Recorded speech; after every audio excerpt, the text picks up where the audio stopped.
Since the dawn of creation, mankind has erected monuments or memorials to honor an event or people who have affected the lives of those around them in some extraordinary way. The Silver Valley is no different in this regard. For example, the John Mullen statue in the town named after him commemorates the Mullen Trail, which opened our Silver Valley to fur traders, lumbermen, settlers, and miners.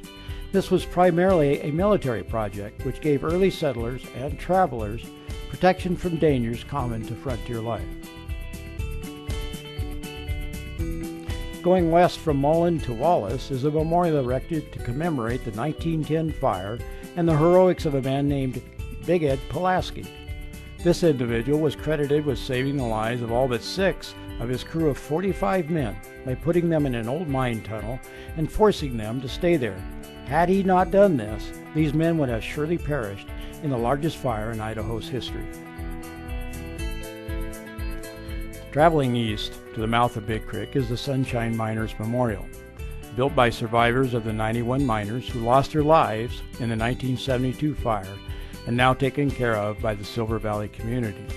It is a fitting tribute to the miners and the industry that built most of the valley. Many who lost their lives were also military veterans and active reservists of A Company, 321st Engineers, located in Wallace, Idaho at the time.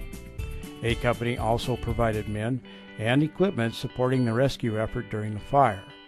On May 2nd, for the last 42 years, at 11 a.m., a service to commemorate this event is held at the memorial site. The largest underground fire in Idaho's history still affects the valley to this very day. There are other memorials in the valley to ensure that we remember the events and lives given for our benefit and helps to tell our story of who we are and the values we hold.